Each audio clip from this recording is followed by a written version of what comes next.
Ju e di që do më kundërshtoni se do thoni ku kanë vota, po 10 i kanë. Po mirë. Po e banalizojmë, 10 i kanë, se kanë ata njerëz familjar. Lulzim Basha 1. Po mirë, dakord, po jo unë të bëra parantezë, thash 10 vota, 10 vota. Dakor. Po ikin nga ju. Një farë mënyre. Si? Po në vota, se çfarë votash do marr ai, nuk do marr nga demokratët? Nëse Edi Rama do kishte një garues të fuqishëm. Lulzim Basha 1, Agron Shehaj 2, Enkeleta Libeaj 3, spoti llogaris këto Dashamir Shej, këto forcat e reja, Po, tani, nëse Edi Rama do kishte një garues të fuqishëm brenda PS-s për kryetar, për post Belindës, do të kishte edhe Lul Bashën. Socialistët e duan Lulin, gati po aq sa duan tani me këtë argument e kemi dëgjuar. Po sa e ka sulmuar në Partinë Socialiste, të gjithë njerëzit kanë bërë, më fal. A do marri vota djathtas? Po asnjë vot mos merr djathtas. Po ja shpjegoj, po të më dëgjoni do e kuptoni. Ja ta them unë. Më dëgjoni 2 minuta dhe unë do ja shpjegoj. Në Partinë Socialiste karrierat përgjithsisht janë bërë nga njerëz të cilët kanë sulmuar më shumë Sali Berishën. Në Partinë Socialiste gjithmonë janë votuar ata që kanë sulmuar më shumë Sali Berishën. Në PS, kush ka sulmuar më shumë Partinë Demokratike dhe Sali Berishën këtë kohë se sa Lul Basha? Se Edi Rama atë caktoi.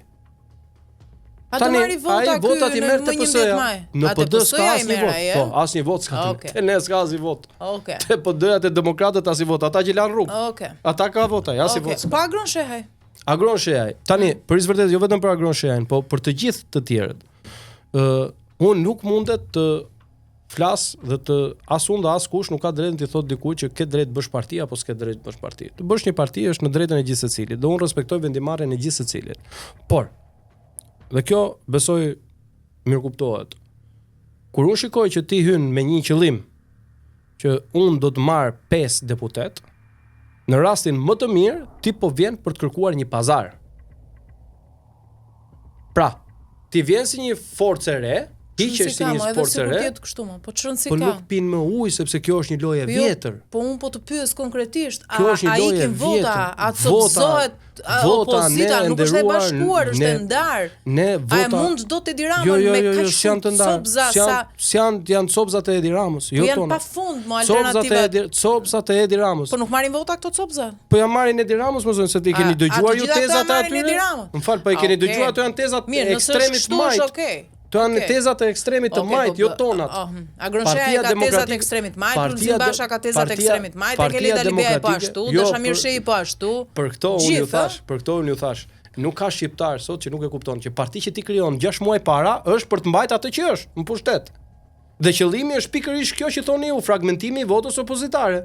Po nuk janë, edhe sikur ti të kështu dole tek fjala ime pra këtë po. Po nuk janë shqiptarë budallë që nuk e kuptojnë njëjtën gjë që keni kuptuar dhe ju. Nuk do të japin asnjë vot po thua. Po kur e keni kuptuar ju, pse se kanë kuptuar dhe tjerët, dhe unë, dhe gjithë tjerët, pse se kanë kuptuar? Gjithë e kanë kuptuar që këto janë aty për të çarë votën e opozitës. Unë se kam kuptuar, unë po e hedh si Po është fakti mos është subkonscienca juaj ju a thot. Ke krijuar një parti 8 muaj përpara. Pyetje, unë e bëj një pyetje të tillë sepse dua të di përgjigjen tuaj për shembull. Përgjigjja jonë është kjo. Për ndarjen e opozitës si mund të keni pritshmëri fitore absolute për të poshtur Ramën. Edhe një. Sa kohë jeni në këtë gjendje? Jo vetëm që nuk ka ndarje të opozitës, ka bashkim të opozitës. Dhe ka një rienergjizim të Partisë Demokratike dhe të opozitës me figura treja të jashtëzakonshme që janë burim votash të pafundme. Kush janë këta? Grigel Smuçllari. I pari. Është në listë hapur, ishte i dyti në Bashkinë e Tiranës më i votuari në primare. Po, e vërtet. Ilir Ali Mehmeti. Po, e vërtet. Figurë e re. Jola Hysa. Figurë e re. Keni sa pafund. Po pra, po sikurse nga ana tjetër keni Andja Ulliri, Elda Hoti. Keni edhe nga vjetrit nga ana tjetër. Po eksperienca, shikoni dy akuzat që ka kjo parti është se keni pse mbani njerëzit me eksperiencë. Po eksperienca duhet në politik, siç duhet në çdo profesion dhe punë tjetër. Pse me qenë se kanë eksperiencë i heqim, koncepti i xhaketave të vjetra është koncept monist.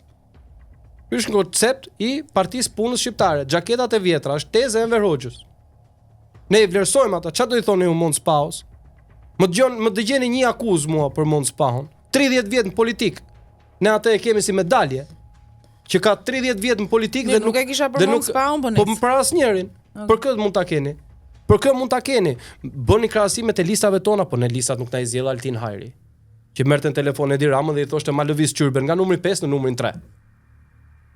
Ne kemi këto figura. Ne vi me mjek, vi me pedagog si Lili Sulaj. Bëni ju sondazhet tuaja brendshme? Bëjmë sondazhe, po sondazhi më i mirë dhe sondazhet më së shumti ne nuk është se i preferojmë, se thash nuk e djatha tërësinë gjithë botën nuk ka ndonjë besim, por sondazhet më së shumti bëhen për perceptimin publik. Po mirë, si u nxjerrin sondazhet tuaja? Meqenëse ato të tjerët nuk i besoni. Në bazë të sondazheve është bërë një program i Partisë Demokratike për fushatën se si do ndiqet dhe misioni jon, qëllimi jon kryesor dhe themelor është që t'i shpjegojmë çdo qytetari programin ton për taksat, për të rinjt, për pensionistët, për bujqësinë, për tregun. Kjo është programi dhe kjo është qëllimi në fushatën ton që ne t'ju shpjegojmë shqiptarëve që ne kemi një program për këto zgjidhje. Tani, cili do është në lirinë e tij të vendosë dhe të bëjë ç'të doj. Por midis njërit që të kërkon të kërcesh me Belindën te sheshi Skënderbeu pasi kanë 10 miliona euro dhe dikujt tjetër një partie që të vjen me një program konkret dhe që ka realisht votat dhe fuqinë për ta shëmbur këtë pushtet aktual që ka sjellur varfërimin e shqiptarëve, mendoj që zgjedhja është shumë e lehtë. Nuk vjen diskutim, nuk hyj tek ata që them që korrupsioni ka lindur në 2013. Korrupsion ka pasur, korrupsion do të ketë. Por që korrupsioni të ishte mision vetvete nuk ka parti që e ka bërë. Do ma thuash rezultatin që nxjerrin sondazhet tuaja? Thash ne nuk bëjmë sondazh për rezultatin. Perceptimi publik pra trendi, jo, thash pra ne bëjmë për çfarë kërkojnë njerëzit të dëgjojnë. Dhe ne merremi me këtë pjesë. Ne bëjmë fokus grupe. Pritshmëria juaj pra.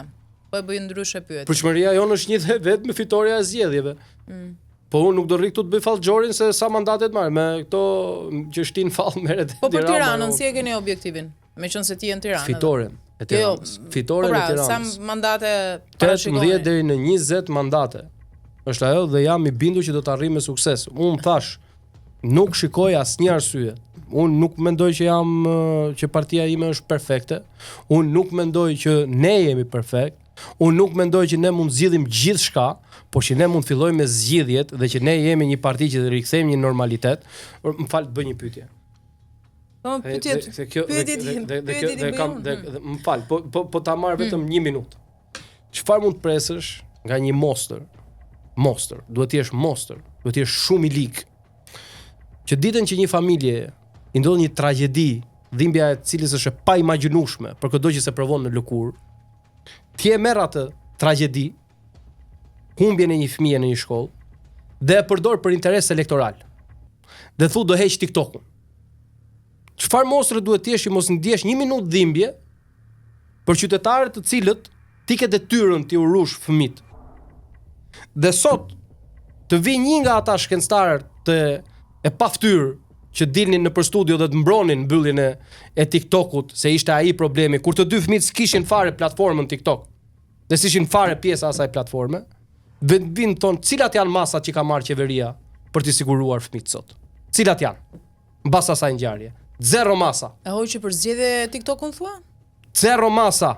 Jo, po si mund ta shfrytëzosh? E hoqi për zgjedhje. Si mundet e nderuar, si mundet, çfarë duhet të jesh ti që të shfrytëzosh dhimbjen e një familje për interesin tënd elektoral? Është gabim dhe kjo që unë po e diskutoj këtë punkt këtu.